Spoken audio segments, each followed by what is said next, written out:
a cité le hadith rapporté par Muslim, et je vais citer la version que Muslim a rapportée, et je viens de commencer à citer la version de l'imam Malik dans son livre Al-Muwatta, que le compagnon a voulu affranchir un esclave et il voulait savoir est-ce que cette esclave est croyante.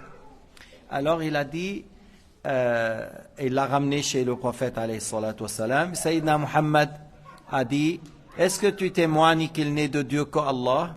Elle a dit que oui. Est-ce que tu témoignes que je suis Muhammad Rasulullah? Elle a dit que oui.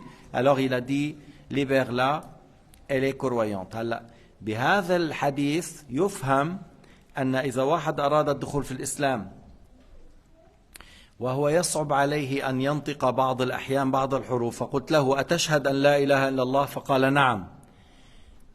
فقلت له أتشهد أن محمد رسول الله؟ قال نعم. يصح دخوله في الإسلام. De ce qu'il a rapporté l'imam Malik, que Sayyidina Muhammad a posé la question à la jeune fille, est-ce que tu témoignes qu'il n'est de Dieu qu'Allah? Elle a dit que oui. Est-ce que tu témoignes que je suis Muhammad et le messager de Dieu? Elle a dit oui. Alors il a dit, elle est là, elle est croyante. Alors si quelqu'un, des fois, il veut embrasser l'islam et qu'il n'arrive pas à prononcer le ha, il n'arrive pas à prononcer le ha, Muhammad, il trouve des difficultés dans certaines lettres. Et comme on a dit, la prononciation juste est un pilier, et la connaissance, c'est un deuxième pilier. Savoir la signification et la bonne prononciation. Alors si tu lui dis, est-ce que tu témoignes qu'il n'est de Dieu qu'Allah? Il a dit que oui. Est-ce que tu témoignes que Muhammad est le messager d'Allah? Il a dit oui. Alors voilà, c'est valable. C'est valable pour embrasser l'islam. هلا في عبارة بالفرنسي فيك تقول آمنت بالله الواحد, je crois en Dieu l'unique, et je crois à Muhammad comme prophète messager. Et s'il n'arrive pas à dire Muhammad, il peut dire Abul Qasim ou Abul Qasim. C'est la langue du Yémen, c'est une langue arabe. Abul Qasim est prophète de Dieu. هلا رواية ابن حبان من ربك أن النبي قال لها من ربك؟ قالت الله. قال من أنا؟ قالت رسول الله. قال اعتقها فإنها مؤمنة. Ibn Hibban a rapporté le hadith que Sayyidina Muhammad a dit à la jeune esclave, qui est votre Seigneur? Elle a dit Allah. Et il a dit, qui suis-je? Elle lui a dit, tu es Rasulullah. Alors il a dit, elle est croyante.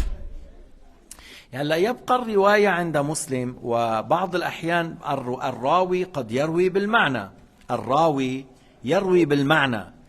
La version de Muslim que le prophète alayhi salatu wassalam a dit en arabe, Ayn Allah. Là, il ne faut pas la traduire mot à mot en disant, le prophète lui a dit, où est Dieu? Dans le sens là, local, place, direction, pas du tout. Parce que لو فرضنا قال الإمام النووي هذا الحديث لو صح معناه ما مدى تعظيمك لله، لأن بعض الحفاظ قالوا هذا الحديث مضطرب ضعفوه. Certains حافظ parmi ceux qui maîtrisent le hadith et qui ont le droit de dire juste ou pas juste, faible ou Hassan, sahih ou non, c'est le hafiz.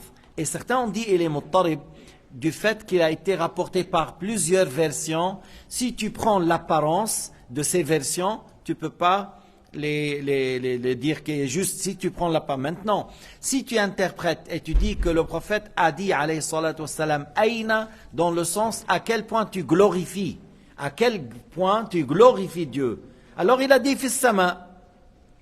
يعني عالي القدر بلغ مجدنا السماء. شو يعني بلغ مجدنا السماء? Notre dignité, notre honneur atteint le ciel, c'est-à-dire on est devenu très fort. وين فلان؟ بتقول له أحيانا هو فلان، بقول لك هذا في السماء. C'est un style arabe. Où est-elle? Il dit elle est au ciel, c'est-à-dire il est très très riche ou il est très très fort. Il est très haut par le mérite, par le degré, par la richesse, dans ce sens-là. Et la version de Muslim, l'imam al-Nawawi, اللي هو من عباد الله الصالحين. الإمام النووي مات وعمره 46 أو 43. أنا هلأ اليوم عمري قد ايه؟ 56 ولا 57. L'imam al-Nawawi qui a dit Aïna dans le sens à quel point tu glorifies Dieu. L'imam al-Nawawi il est mort il avait 46 ou 43. Et les livres de l'imam al-Nawawi étaient parmi les cadeaux qu'on offre au roi. C'est-à-dire, tu veux aller vers une telle personne et que tu veux lui offrir quelque chose. Alors là, on donne les livres de l'imam al-Nawawi. C'est quelque chose qui a une grande valeur. Et si on compte les livres de Nawawi et l'âge de Nawawi, vous allez trouver que lui, il faisait à peu près 20 pages par jour ou plus. Il écrit. Et à l'époque, les femmes. Mais vous êtes où? Vous avez plus de science que nous, vous n'avez pas besoin d'apprendre?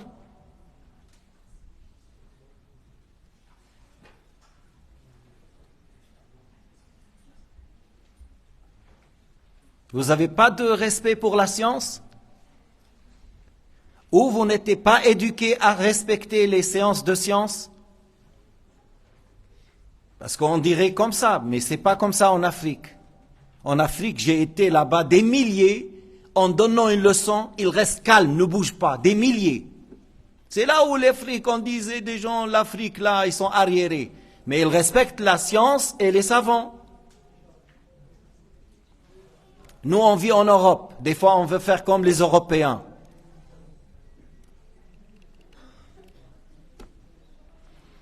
L'imam al-Nawawi, à l'âge de 43 ou 46, il est mort et ses livres étaient donnés comme cadeau pour les rois.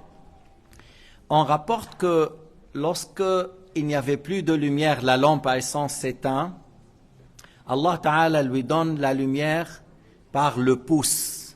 Le pouce là, il lui donne une lumière et il écrit avec ça.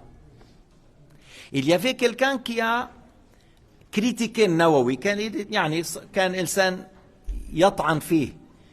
Lorsque cette personne qui a critiqué Nawawi, il est mort et il était sur le lit ou quelque chose, les gens autour, il y a un animal, c'est pas un chat, comme un chat, il est venu, il lui a arraché la langue et il est parti. Alors l'imam al-Nawawi, il n'était pas mujassim, il n'était pas mujabbih, il a dit, lorsqu'on dit dans le hadith, Aïna, si c'est vrai, ça veut dire à quel point tu glorifies Allah, mais le prophète Mohammed n'a pas attribué à Allah Ta'ala ni la place, ni la direction. Nas'alullah lana al-afwa wal-afiya, wa nas'alullah lana wa lakum an yataqabbal as-salata was-siyam, wa yarzuqana husna al-adabi fi majalis al-ilm, walhamdulillahi rabbil alamin.